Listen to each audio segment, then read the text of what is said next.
Assalam. Assalamualaikum warahmatullahi wabarakatuh. Alhamdulillahillazi hadana lihaza wa ma kunna linahtadiya laula an hadanallah. Asyhadu an la ilaha illallah wahdahu la syarikalah wa asyhadu anna sayyidana Muhammadan abduhu wa rasuluh. Allahumma salli wa sallim ala sayyidina Muhammad. Allahumma salli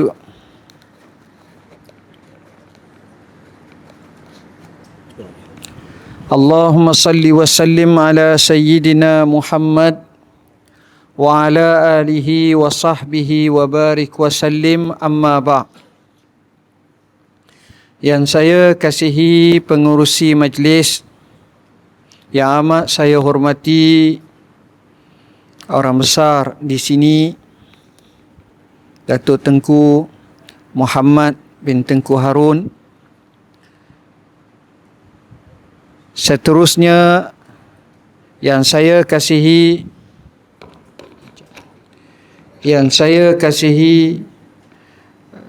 yang berhormat Datuk Dr. Yunus selaku MP di sini dan juga adun kawasan ini, ahli lembaga masjid, ashabul fadilah, Tok Imam, jawatan kuasanya, orang-orang besar di sini, muslimin, muslimat, hadirin, hadirat, para ibu bapa dan anak-anak yang saya kasihi sekalian. Saya mulakan dengan firman Allah Ta'ala, a'udzubillahi minasyaitanir rajim. Bismillahirrahmanirrahim. Wal 'asr innal insana lafi khusr illa allazina amanu wa 'amilus salihat wa tawasaw bil haqqi wa tawasaw bis sabr. Mafhumnya, demi masa, sesungguhnya manusia berada dalam kerugian kecuali mereka yang benar-benar beriman, beramal dengan amalan saleh sebanyak-banyaknya, mereka yang saling nasihat menasihati dengan kebenaran, dan mereka yang saling nasihat menasihati dengan kesabaran. Surah ini, kata Ibnu Katsir, yang menukilkan pandangan imam kita, Imam Asy-Syafi'i rahimahullah, "Lau lam yunzilillah al-Quran illa hazihi surah lakafathum." Kalaulah Allah Subhanahu wa taala tidak turun Quran sebiji tu, sebuah tu, kecuali hanya surah ini sahaja, maka ia sudah tentu memadainya. Ia sudah tentu memadainya. Kalau kita tengok, kita nak amal, kita nak renung betul-betul, insya-Allah.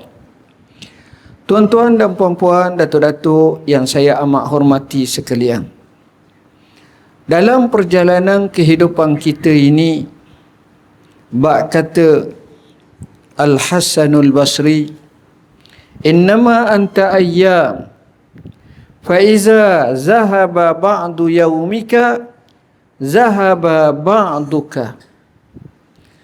Kamu sebenarnya adalah masa hari-hari. Bila mana berlangsung perginya sebahagian hari kamu, maka telah pergi dan berlangsungnya sebahagian daripada kehidupan kamu. Semua kita menghala ke dekat untuk menuju kematian. Sama ada nak atau tak, itulah yang berlaku.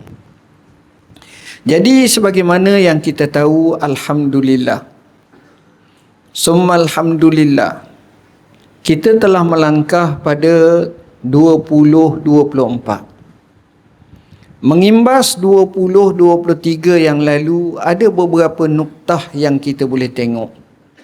Nombor satu, cepat masa. Mula bulan 1 Januari, tiba-tiba Disember, habis dah. Itulah masa. Masa ni mereka kata hanyalah daqaiku wasawani, beberapa minit dan saat ketika tu je. Nak tak nak macam tu, macam mimpi.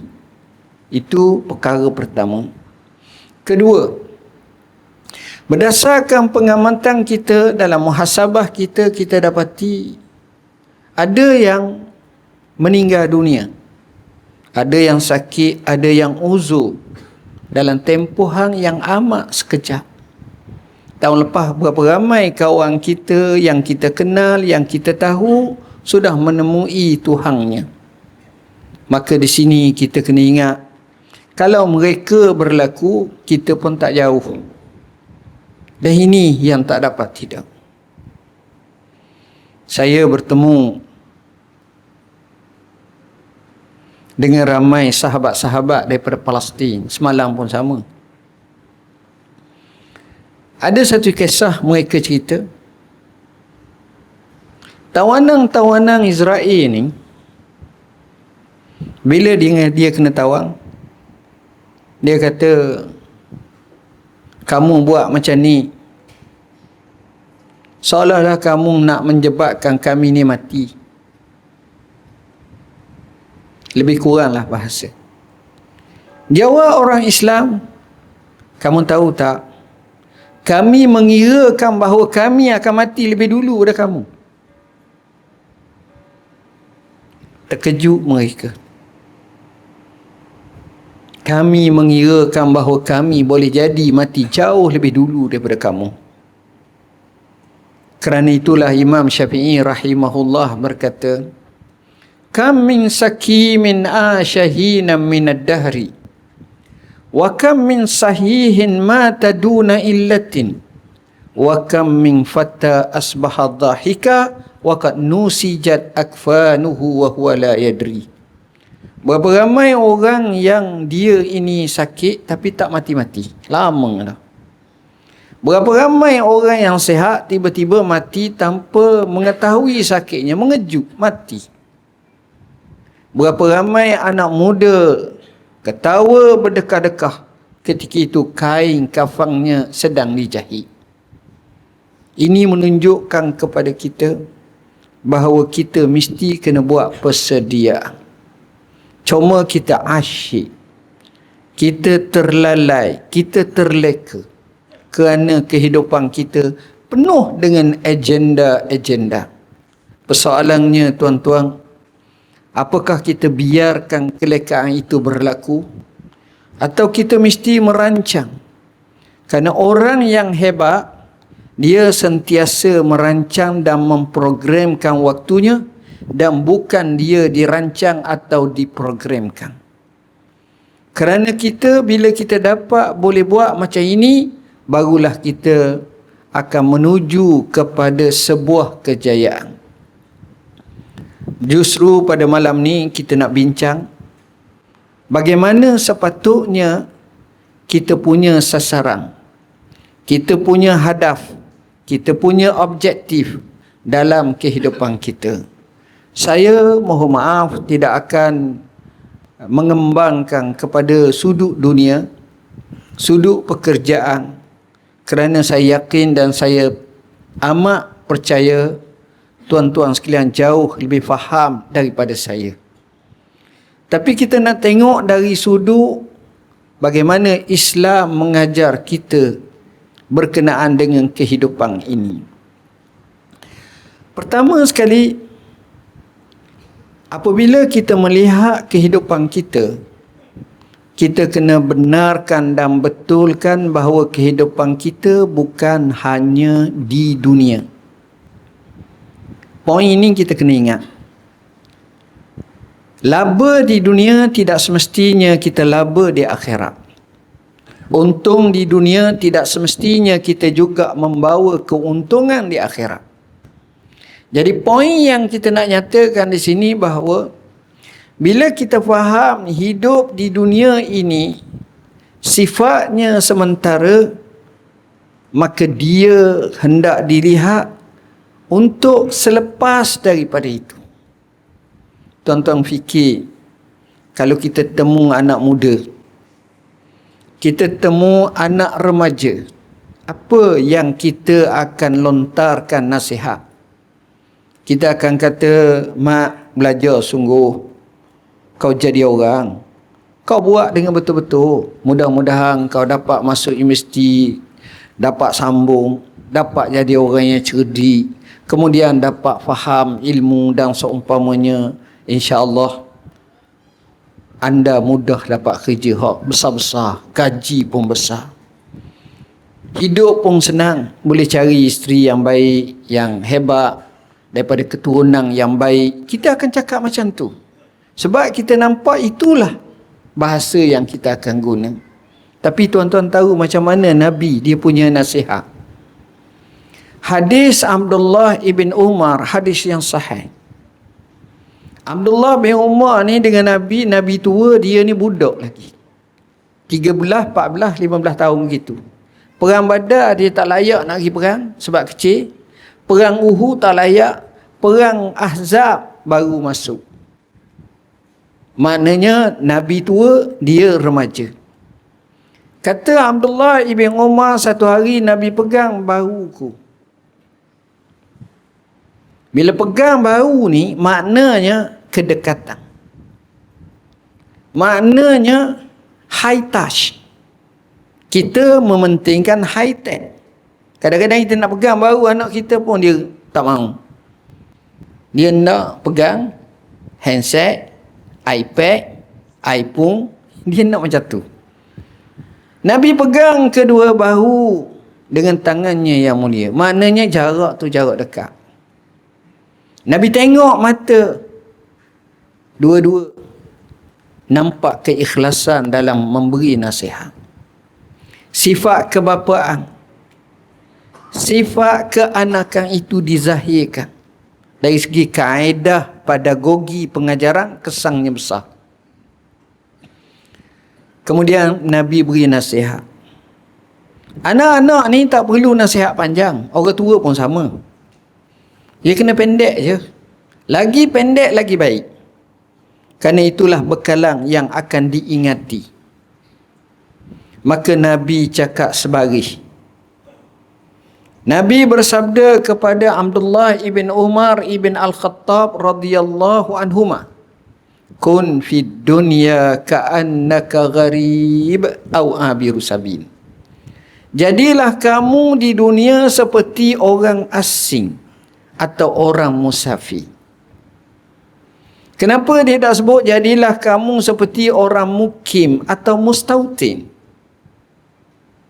Tapi dia sebut jadilah kamu seperti orang asing atau orang musafir. Siapa di kalangan kita pernah belajar di luar negara?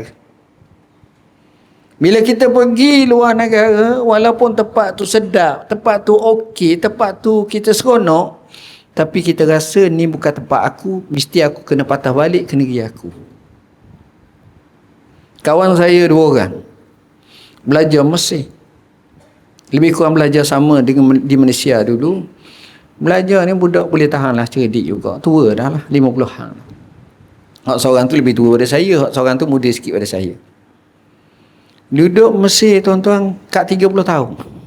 Tak balik-balik. Balik sekejap itu. Cakap Arab pasal. Saya tanya, dah hang tak nak balik ke? No. Tengok tu. Tapi duduk situ. Nak ceritanya, walaupun kita seronok, bila kita jadi orang asing, kita akan ingat tempat asal kita. Kita nak balik. Jadi Nabi ibaratkan dunia ni bukan tempat kita. Sementara je. Jadi kita kena ada tempat. Mungkin di kalangan kita akan berkata, saya ni ustaz, tak pernah jadi orang asing. Baik. Orang musafir di kalangan kita banyak jadi musafir. Kadang-kadang pergi ke Kedah, pergi ke Johor, pergi ke mana? Sabah, Sarawak. Kita akan sentiasa ingat nak balik ke tempat kita. Kita tak nak kekal di situ. Sebab kita musafir. Tak payah jauh lah tuan-tuan. Tuan-tuan sebahagiannya asalnya katakan orang Perlis. Mari menetap di bumi Selangor yang tercinta ini. Masuk sini. Dah nampak dah seronok, dapat kerja dan gini, beli rumah, duduk sini dan berkeluarga, kahwin pula dengan orang Selangor, mengundi pula di Selangor, di Morik ni sendiri, jadi seronok. Panggil mak suruh datang, mak pun datang, beli tiket kapal terbang, siapa KLIA, temu kita, masuk kereta, tanya soalan pertama, tiket balik beli dah? Tak siapa lagi rumah, ya Allah mak go.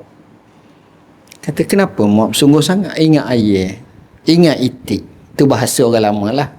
Tanya dah ayah ada berapa ekor? Ada 2 ekor. La ilallah. Itik seekor. Dia bukan bela 3,000 ekor, tak, sikit je. Kita kata tak apalah, kita telefon pak mak, kirim dah duit RM50 untuk beli jagung, upah dia RM50. Dah dia kata nak balik juga. Kenapa? Batanya dak sirang. Tua dah pokok tu. Alasan sebab dia rasa dia musafir. Dia nak balik kampung dia. Walaupun itu rumah anak dia. Bukan orang jauh, anak dia. Ini sifat manusia.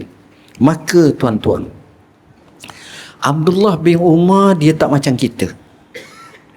Sahabat ni dia fikir lain. Kalau orang cakap dengan kita, contohnya Nabi lah cakap dengan kita, jadilah kamu di dunia seperti orang asing atau orang musafir. Apa makna? Adakah dengan makna kita kena pergi jadi orang asing, pergi ke negeri lain mengembara, ataupun selalu mengembara menjadi orang musafir? Tidak. Nabi kata begitu. Abdullah ibn Umar ibn Al-Khattab setiap kali bertemu dengan sahabat dia ataupun dengan murid-murid dia yang dia nak sampaikan hadis ni, dia akan ikut perangai Nabi juga. Kadang-kadang dia pegang baru, dia pun cerita apa yang Nabi cerita kepada aku nak bagi tahu kepada kamu, kum fid dunya ka'annaka gharib au abiru sabil. Dia baca. Tapi tuan-tuan, dia tak berhenti setakat baca je. Dia memahami Nabi sebut tadi dengan maksud apa. Ini yang kita nak. Dia kata apa? Iza amsaita fala tantaziris sabah wa iza asbahta fala tantaziril masa wa khuz min sihatika limaradika wa min hayatika limautika. Jika sekiranya kamu di waktu pagi, jangan tangguh kepada waktu petang. Jika sekiranya kamu waktu petang, jangan tangguh kepada waktu pagi. Ambillah masa sihatmu sebelum sakitmu, hidupmu sebelum matimu. Ringkas, tapi makna mendalam. Tapi kita banyak cakap apa? Nantilah kita akan buat, insya-Allah, contohnya. Tapi kadang-kadang tidak.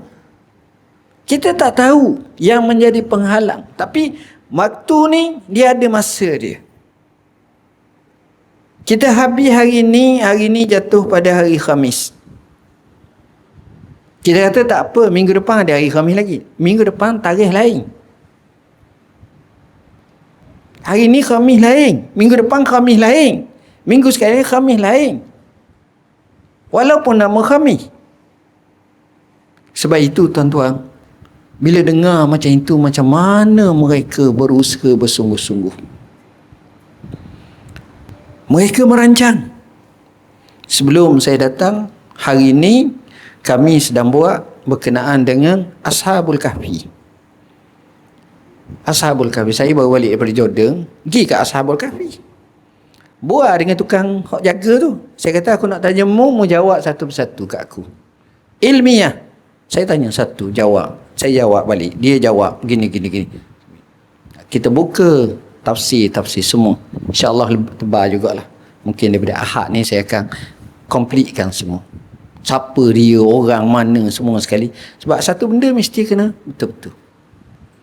Poin yang saya nak sebutnya, macam mana pemuda-pemuda ini yang sanggup lari, yang kita boleh bayangkan bila Allah ceritakan dengan ayat Quran tu satu persatu, fa'u ilal kahfi yang syulakum, Sehingga akhirnya doa Rabbana atina min ladunka rahmatan wa hayyi' lana min amrina rasyada, sehingga sampai Allah sebut fadrabna ala azanihim fil kahfi sinina adada summa ba'asnahum. Kenapa Allah sebut ba'asnahum, kami bangkitkan satu persatu? Masya-Allah, hebat.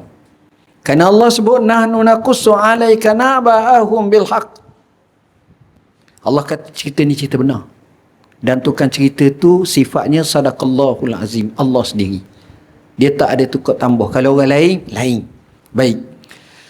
Daripada kisah ni kita nampak mereka ada satu tujuan besar dalam hidup mereka. Mereka ada nak pertahankan iman mereka. Mereka tak gadaikan prinsip. Mereka tak ikut walaupun mereka ni orang yang mewah. Daripada 7 orang tu, 6 tu antara orang-orang besar, anak orang besar. Seronok hidup. Seorang lagi tu pengembala yang ikut. Jadi 7. Mengikut setengah riwayat. Baik. Jadi, poin yang kita nak nyatakan ni, masing-masing ada hala tuju. Nabi sendiri, bila dia bina sahabat ni, dia sendiri menjadi kayu ukur contoh terbaik. Sebelum saya datang ke sini, saya buat kajian berkenaan dengan 24 jam sehari bersama Rasulullah. Baru siap. Lebih kurang 60 muka surat. Sehari kita buat banyak kerja, tuan-tuan, bukan satu je. Nulis je daripada pagi sampai petang. Itu biasanya. Bila kita baca, kita akan dapati Nabi ni, tuan-tuan, satu-satunya makhluk di muka bumi terbaik dari serba-serbi. Bukan baik, terbaik. Kita ni mungkin kuat hak ni je, hak lain kita lemah. Kan ni kita okey hak ni, tak, Nabi ni dia sentiasa nombor 1. Terbaik, dan dia dicontohi. Laqad kana lakum fi Rasulillah uswatun hasanah. Salah satunya dari segi jaga masa. Jaga masa Datuk ni. Dia punya waktu dia tu daripada dia bangun tidur sampai tidur balik tu, kalau kita susung dia satu-satu, waktu pagi apa benda buat, lepas tu apa dia buat, lepas tu apa dia buat, saya tengok dia menjunjung apa yang dia katakan, khairun nas anfa'uhum linnas. Orang yang paling baik di kalangan kita, dia yang paling baik memberi manfaat kepada orang lain. Ni kita kena nak. Kadang-kadang mereka, Nabi ni duduk, dia selesai masalah ni, dia selesai masalah ni, selesai masalah ni, dia senyum ke orang ni, dia buat ke orang ni, dia maknanya tolong, menarik. Itulah Rasulullah sallallahu alaihi wasallam. Jadi kalau kita nak ikut, memanglah Rasulullah SAW. Dia punya hala tuju kehidupan tu, dia bukan target tahunan. Ada orang target tahunan. Ada orang dasar tu mungkin 5 tahun. Ada orang tu 10 tahun. Tapi Nabi ni harian. Jadi tak ada bazirang masa tu, melainkan akan diletakkan dalam khazanah saham akhirat dia, pahala demi pahala demi pahala. Ni Rasulullah SAW. Kalau kita baca kehidupan dia. Dan saya tak nak bincang yang tu lah, sebab panjang pula cerita satu persatu tu, dengan doanya, dengan buatnya, dengan apanya, menarik. Jadi sekarang kita ni nak susun masa kita, perancangan apa yang saya bataskan limit kehidupan. Yang saya tak bincang kepada tentang dunia atau harta, yang mungkin saya yakin tuan-tuan jauh lebih baik daripada saya. Apa yang kita nak buat? Nombor 1, tuan-tuan, kita kena fikir bagaimana cara yang terbaik dengan masa yang kita ada. Ada di kalangan kita ni umur dia 20 tahun dah. Maknanya 19 tahun lepas dah. Ada yang 30 tahun, bermakna 29 tahun lepas dah. Ada yang 50 tahun, mana 49 tahun lepas dah. Ada yang 70 tahun, 69 tahun lepas dah. Baki pun tak tahu berapa banyak. Jadi soalannya, apa yang kita patut buat nombor satu? Fikir dalam hidup kita ni apa nombor satu kita kena buat. Nombor satu yang kita kena buat, kita hendaklah beristighfar dan bertaubat. Sebab kita ni tak maksum. Saya paling banyak dosa di kalangan tuan-tuan. Saya tak maksum. Yang maksum tu Rasulullah. Kita ni insan. Nabi sebut kullukum khatta'un wa khairul khatta'in at-tawwabun. Kamu semua ni orang yang banyak silap. Dan sebaik-baik orang yang banyak silap ni, orang yang paling banyak bertaubat kepada Allah. Allah sebut. Nabi kata apa? Innahu la yughanu ala qalbi. Wa inni la astaghfirullah kulla yawmin mi'ata marrah. Sesungguhnya kadang-kadang hatiku ni macam yughan daripada ghain. Apa makna ghain? Dia macam ada lintasan, ada kelalaian, ada kegiang ini ni. Justru aku beristighfar kepada Allah 100 kali sehari. Atas lisan Nabi Allah Nuh alaihi salam, Allah sebut, "Faqultu astaghfiru rabbakum innahu kana ghaffara yursilis samaa 'alaikum midrara wa yumdidukum bi amwalin wa banin." Hingga akhirnya. Aku kata hendaklah kamu istighfar kepada Tuhanmu. Kerana Allah Maha Pengampun. Dia boleh turun hujan. Semua benda ni istighfar menyelesaikan masalah. Dalam sebuah hadis Nabi sebut, man lazimal istighfar ja'alallah likulli dhikin makhraja. Apa maksud? Siapa yang melazimi istighfar, Allah jadikan kehidupan yang sempit itu diluaskan. Ada jalan pelepasan. Istighfar. Istighfar kepada Allah. Astaghfirullah wa atubu ilaih. Dalam dua riwayat Nabi menyebut lafaz istighfar, Rabbighfirli wa tub alayya innaka antat tawwabur rahim. Riwayat yang kedua menyebut, Nabi menyebut Rabbighfirli wa tub alayya innaka antat tawwabul al-ghafur. Dua lafaz. Dan Nabi ajar kita sayyidul istighfar, penghulu istighfar yang kita baca. Allahumma anta rabbi, la ilaha illa anta, khalaqtani wa ana abduka wa ana ala ahdika wa wa'dika mastata'tu. Abu'u laka, a'udzubika, abu'u laka bi ni'matika alayya wa abu'u bi zambi faghfirli fa innahu la yaghfiru dzunuba illa anta. Tuan-tuan, doa-doa seperti ini saya sebut dalam buku Inilah Doaku. Panjang ceritanya. Tuan-tuan, nombor satu istighfar. Kita bertaubat. Sentiasa kita bertaubat. Astaghfirullah wa atubu ilaih dan seumpamanya. Allah bagi banyak kelebihan. Ajaib. Orang nisbah kepada Al-Hasanul Basri. Dia tok guru besar. Lahir pada tahun 21 Hijrah. Dia tak sempat dengan Nabi, dengan sahabat Nabi dia cepat. Hujung-hujung. Dia lahir pada zaman Sayyidina Umar. Lepas dia lahir 2 tahun, Sayyidina Umar mati. Jadi Al-Hasanul Basri dia mengajar orang murid ramai datang. Seorang mari, ya Amirul Mukminin, tempat saya tak ada hujan.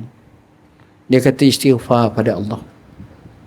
Mari orang lain, ya Amirul Mukminin, saya malu nak cakap. Apa dia? Saya menikah lama dah, tak dapat anak. Dia ada istighfar kepada Allah. Mari yang lain pula, ya Amirul Mukminin, saya rezeki payah sungguh. Ya Allah. Dia kata istighfar. Lalu anak murid kata, ya Maulana, ya Syekh, Semua yang orang tanya dan masalah, kamu jawab istighfar. Lalu dia baca ayat yang saya sebut tadi. Faqultu astaghfiru rabbakum innahu kana ghaffara yusilis samaa alaikum midrara. Nombor satu istighfar. Banyak mana pun tak apa. Satu hari Nabi sebut, macam mana Nabi kata, ada orang jenis Arab Badui zaman dulu, dia kemah. Jadi musim-musim panas ke apa ke, dia ambil tikar, dia tidur di luar khemah. Jadi tidur ni beratapkan langit lah. Bila beratapkan langit, dia tengok bintang, dia tengok bulan, dia mari memikir. Lalu dia pun sebut, Allahumma gfirli, ya Allah ampunlah dosa aku. Faghfaralah, Allah ampun dosa dia. Hadis berbunyi, bainama rajulun mustalqin ala firashihi فنظر إلى السماء وإلى النجوم وإلى القمر فقال اللهم اغفر لي فغفر له. Tengok, Allah ampun, istighfar. Nombor dua, kita hendaklah sentiasa mari menuntut ilmu, belajar. Belajar tuan-tuan. Kerana belajar ini, fatwa imam kita Syafi'i lebih baik daripada sembahyang sunat 1000 rakaat. Tuan-tuan tengok bulan Ramadan, sudahlah. Walaupun di tempat ni buat 20, selepas lapang separuh lebih tak ada. 2/3 tak ada. Bayangkan kalau 1000 rakaat, lembek kita. Jadi kalau nak sembahyang satu sembahyang 1000 ke atau lebih lagi, pergi 2 tempat je. Mekah, Madinah. Masjid Nabi dapat 1000, Masjidil Haram dapat 100,000. Hadis sahih. Hak lain ke letih kita. Salah satu caranya kita belajar. Jadi belajar ni kena ada. Terutamanya belajar ilmu yang mengenal Allah dan faham betul-betul. Kita belajar ilmu. Masya Allah. Makin kita belajar, dia menyebabkan semayang kita jadi lebih faham betul-betul. Ibadat kita lebih betul lagi. Dan kita dapat ilmu. Dan kita akan kata, ya Allah, kenapalah aku baru tahu. Contoh, masa semayang. Nabi setiap kali semayang subuh, selepas daripada tahiyat akhir, Nabi akan baca, Allahumma inni as'aluka ilman nafi'a wa rizqan tayyiba wa amalan mutaqabbala. Ya Allah, aku mohon pada kamu ilmu yang bermanfaat. Pagi-pagi, subuh, mayang subuh. Rezeki yang baik, ni kita nak. Amalan yang diterima. 3 ni, makna bahasa mudah apa makna? Bahasa mudah, dunia anak yang punya lah. Tuan-tuan nak apa tuan-tuan? Nak duit lah, nak rezeki, nak itu kita minta. Bukan sekadar tu yang baik. Lagi ilmu. Orang tak boleh nak tipu. Betul. Lagi amalan kita nak terima lah. Kalau amalan tak terima, susah juga kita. Jadi kita dapat dah semua. Ini dia dengan ilmu. Nombor 3. Apakah yang patut kita lakukan? Antara yang patut kita lakukan, kita merancang. Kita nak kalau boleh, dalam sukatan amalan pahala kita ni lagi banyak. Lagi banyak. Dia banyak ni tuan-tuan. Yang pertama, dari segi kuantiti. Yang kedua, dari segi kualiti. Kebanyakan dalam nas menyebut kualiti lebih hebat daripada kuantiti. Dalilnya, ada orang tu semayang-semayang malam banyak. Sampai 100 rakaat, 20 rakaat, 500 rakaat. Kita seumpamanya. Atau berpuluh-puluh rakaat. Tapi dalam hadis yang sahih yang diriwayatkan oleh Imam Al-Bukhari, Nabi semayang malam ada 2 riwayat. Hadis Aisyah, pertama tak lebih 8 rakaat. Hadis yang kedua tak lebih 10 rakaat. Termasuk witir 3 rakaat. 3 rakaat maknanya hak yang 8 jadi 11. Hak yang 10 jadi 13. Itu dia. Tapi kata Aisyah radhiyallahu anha, lam ara min husni hinna. Aku tak tengok dia punya khusyuk. Kalau dia rokok, lama rokok. Kalau dia sujud, lama sujud. Kalau dia qiyam, lama qiyam. Dalam riwayat yang lain, Nabi kata, Aisyah kata apa? Hatta tawarramat qadamahu. Sehingga tumiknya, kakinya bengkak. Bengkak ni sebab berdiri lama sangat. Berdiri lama sangat bengkak. Kalau berdiri sekejap macam kita sembahyang tu, payah nak bengkak. Bersungguh Nabi ni. Jadi dari segi kualiti tu, cara Nabi. Baik. Apa yang kita naknya ialah macam mana kita nak raih pahala lagi banyak. Pahala lagi banyak yang pertama, kita buat satu benda tu mungkin sikit tapi dapat banyak. Itu satu. Kedua, kita buat satu tu tapi manfaat kepada ummah dan maslahat lagi besar. Itu dua. Itu menyebabkan pahala lagi banyak. Ketiga, kita mensunnahkan menyebabkan apabila kita buat, orang pakai ikut. Ni. Okey. Kita ambil yang pertama. Macam mana pahala dia akan dapat banyak?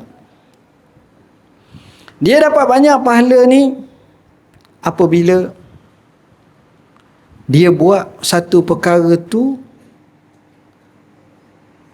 kita akan dapati masuk waktu dah. Masuk dah. Masuk. Kita beri lalu azan sekejap. Hadirin hadirat muslimin muslimat yang dirahmati Allah, izinkan saya ambil masa 10 minit ke 15 minit. Minta izin tu. Pertama tuan-tuan, saya katakan tadi, kerana kita masa tak banyak dalam hidup kita ni. Jadi kita nak apa yang kita buat, amalan tu kalau boleh sikit tapi pahala besar. Pahala banyak. Salah seorang isteri Nabi bernama Juwairiyah radhiyallahu anha. Sudah semayang subuh, dia duk zikir. Nabi keluar, patah balik, dia masih lagi zikir. Lalu kata Nabi SAW, apa yang kamu buat tadi sampai sekarang? Sama, zikir ya Rasulullah. Maknanya isterinya yang baik. Ni, kaki zikir pada Allah. Lalu Nabi kata, kamu nak tak aku ajar kamu satu doa? Kamu baca doa ni, maka Allah SWT bagi sama seperti mana kamu zikir tadi. Buat sikit, dapat banyak pahala. Dia kata, no. Lalu dia kata, bacalah. Subhanallahi wa bihamdihi adada khalqihi wa ridha nafsihi wa zinata arshihi wa midada kalimati. Sebut 3-4 kali, sama seperti yang tu. Tak sampai 10 saat pun tak sampai. InsyaAllah tanya Tok Imam, biar Tok Imam tulis lah. InsyaAllah. Benda tu bukan payah sangat. Cari dalam Google pun banyak boleh dapat. Subhanallah adada khalqihi wa ridha nafsihi wa zinata arshihi wa midada kalimati. Tengok, buat sikit dapat banyak. Kedua, kita semayang sebagai contoh. Masuk waktu zuhur, masuk waktu asar, kita semayang. Allahu Akbar. Sudah semayang. Kita akan dapat satu pahala. Tapi bila kita pergi semayang di masjid, kita duduk saf pertama, kita semayang berimam berjemaah, kita semayang rawatib sebelumnya dan selepasnya, dan kita juga bersalamat, kita pula ajak kawan-kawan, jom kita pergi semayang begini-gini. Bukan sekadar 27. Yang lain tu gandaan pahala kita akan dapat dan kita akan perolehi. Orang ni semayang zuhur, kita semayang zuhur, tapi Allah bagi lebih lagi pahala pada kita. Yang ni kita boleh buat. Sayang tuan-tuan. Saya kisahkan, masa tak sempat nak kisah ramai. Seorang ulama besar bernama Al-Amash radhiyallahu an. Ni zaman tabi'in. Amash ni dia sakit nak meninggal dunia. Keluarganya sedih. Dia kata jangan sedih. Bapa kamu ini, atuk kamu ini sudah 60 tahun tak luput takbiratul ihram bersama imam. 60 tahun. Bukan 6 tahun. Bukan 6 hari. 60 tahun. Apa makna tak pernah luput takbiratul ihram bersama imam? Maknanya 5. Nombor 1, dia semayang di masjid. Nombor 2, dia semayang berjemaah. Nombor 3, dia semayang sah pertama. Kalau sah ke-8 ataupun 20, mungkin ujung-ujungnya. Seterusnya, orang macam ni, dia tunggu semayang. Tunggu waktu semayang. Semua dinilai pahala. Dan orang macam ni semayangnya khusyuk. Tengok. Orang ni semayang, dia semayang. Sebab itu para ulama kata, 2 semayang, ada Allah angkat tinggi pahala dia. Ada sikit dia pahala dia. Kenapa? Kerana kawan ni tunai betul-betul, cara betul. Dia dapat banyak lagi pahala. Poin yang ketiga. Kita juga kena tengok apa amalan yang kita rasa boleh banyak pahala. Kita mari masjid, tiba-tiba kita tengok ada bil air. Kita pun ambil bil air tu, kita buat balik, kita scan, kita bayar. Allah, mahal juga rupa-rupanya. 250. Contoh, air masjid. Kita pun bayar. Tuan-tuan bayangkan, 250 kita bayar tu, berapa ramai boleh berwuduk, berapa ramai qada hajat, berapa ramai bertaharah, berapa ramai yang akhirnya dengan sebab ambil air semayang, mengesahkan semayangnya, kita dapat pahala berapa banyak. Kita macam biasa je. Tuan-tuan, Masjid Nabi dibeli oleh Rasulullah SAW melalui 2 anak yatim bernama Sahal dan Suhail. Harganya 10 dinar. Tanah tu. 10 dinar ni, 1 dinar zaman sekarang lebih kurang dalam 1,200 kepada 1,400 ringgit. Mana kalau taklah 14,000 lah. Lebih kurang. Dinar tu bukan dinar Jordan yang RM9 je. RM9 RM7. Ni dinar betul, dinar emas. Lebih kurang nilai. Dengar cerita bila buka harga, valuer bagi tahu 10 dinar, Abu Bakar terus ambil duit, terus bagi. Kata ulama, wallahi tidak ada seorang pun mari ke masjid Nabi, sujud satu sujud, melainkan dipahalakan dalam khazanah atau dalam timbangan Abu Bakar As-Siddiq.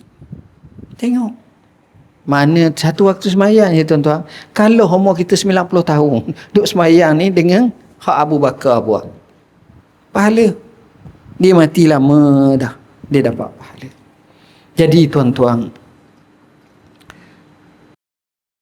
merancang yang terbaik ialah kita nak kalau boleh, makin kita berusia, makin kita dekat dengan Tuhan kita. Makin kita dekat. Itu tanda. Kita buatlah apa-apa pun makin dekat. InsyaAllah masa itulah kita dapat barakah.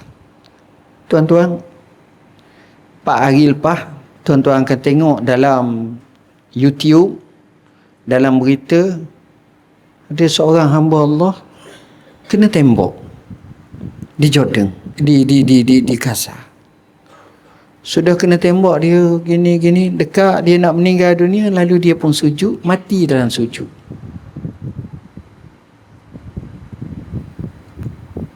Sehingga asalnya untuk dimomokkan oleh pihak musuh, akhirnya terbalik menjadi satu kemegahan dan kebanggaan kepada ummah.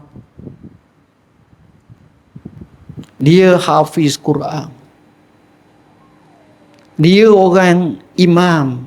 Dia orang jaga agama. Dia orang yang bersama dengan orang Islam. Dia dapat lawan musuh sampai berapa puluh kereta kebal dia boleh lawan. Syahid. Jasa dia tu berapa banyak?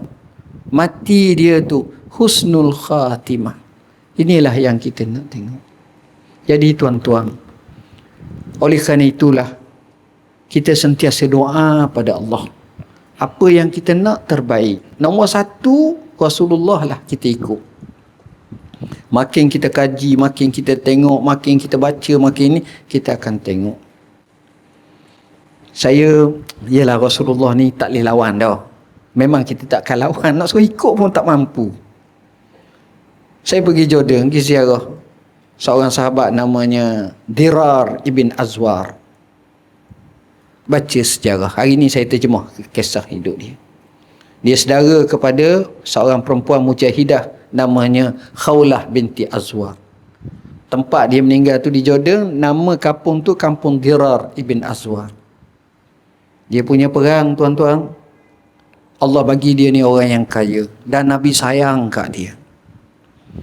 Kaya dia ada 1000 ekor unta. Dia infak fi sabilillah. Lalu Nabi kata, rabihal baik. Beruntunglah jualan ini. Dan dia tak akan rugi selama-lamanya. Dia seorang penyair yang hebat. Dia seorang pejuang yang hebat. Dia berani perang. Sampai kepada satu peperangan, dia perang. Dialah orang yang sanggup untuk bertemu dengan Ikrimah bin Abi Jahal yang kata lawan dengan puak Nabi palsu, iaitu Musailimatul Kazzab, peperangan Yamamah. Akhirnya dia yang berbai'ah kematian, tapi dia tak mati. Dalam perang Yarmouk, dia juga dilantik oleh Rasulullah, oleh Khalid Al-Walid, salah seorang lah yang hebat. Dira ni sampai kepada tahap dia kena potong 2 kaki dia masa perang. Berjalan di atas tunggu lutut dia, dipijak oleh kuda. Allah tak matikan dia. Allah meninggal dia mengikut riwayat yang masyhur dalam tahun Amawas, tahun 18 Hijrah. Bila kita tengok begini sahabat Nabi, ni seorang. Mungkin malam ni baru kita dengar nama Dirar ibn Azwar. Bayangkan Abu Bakar, Umar tu tak sekira lah. Bayangkan mereka ni. Jadi puan-puan ni, Allah, ahli syurga dah. Ahli syurga, kita boleh ikut mereka, syukur. Bak kata pujangga Arab, fatashabbahu illam takunu mislahum inna tashabbuha bil kirami falahu. Saya minta maaf, saya tak ada nak cover banyak benda. Masalah sedekah saya sebut, keajaiban sedekah macam-macam. Allah dengan namanya, kalau nak bincang pun panjang. Hadis Nabi, hadis 40 yang saya sebut tadi, Kum fid dunya, ni buku yang paling saya sayang juga. Garis masa hayat Rasulullah SAW, satu-satu dalam kehidupan Nabi. Masa peliharalah, ni patut kita tahu. Anakku ni lah nasihat Abah. Dan saya selalu beri peringatan, salam terakhir, iaitu bagaimana kisah anak saya yang meninggal dunia. Jadi saya dapat satu benda, ambillah peluang masa hidup untuk kita beramal dengan sebanyak-banyaknya. Mohon maaf semua, bahasa yang saya guna tidak sesuai, terkasar dan tidak dapat nak cover semua tajuk ni kerana keluasan tajuk itu. Aqul qauli hadza wa astaghfirullahal azim li wa lakum. Bismillahirrahmanirrahim. Allahumma anjil mustad'afina minal mu'minin. Allahumma ya munzilal kitab wa ya munjiriyas sahab wa ya hazimal ahzab ihzimhum wansurna alaihim. Allahumma ansur ikhwanana al-muslimin al-mazlumin al-muttahadin fi Gaza wa fi Palestin. Allahumma ansurhum ala a'daihim. Allahumma alih baina qulubina. Allahumma ya muqallibal qulub sabbit qulubana ala dinika wa ala ta'atik. Allahumma inna nas'aluka min fadlika wa rahmatik fa innahu la yamliku dzalika illa ant. Allahumma rabbana atina fid dunya hasanah wa fil akhirati hasanah wa qina azabannar. Wa sallallahu ala sayyidina Muhammadin wa alihi. Alhamdulillah. Seperkara lagi tuan-tuan, saya kempen tuan-tuan sekalian, kalau nak dapat maklumat-maklumat terutamanya agama soal jawab, boleh rojak dalam apps kami, percuma. Al-Inarah. Al-Inarah ni sekarang ni hampir 50,000 dah yang ni, tak sampai 2 bulan lagi. Yang ini soalan-soalan kita jawab dalam 6 sehari. Sama ada apps Google ke ataupun Apple ke, boleh masuk semua. Wallahu a'lam.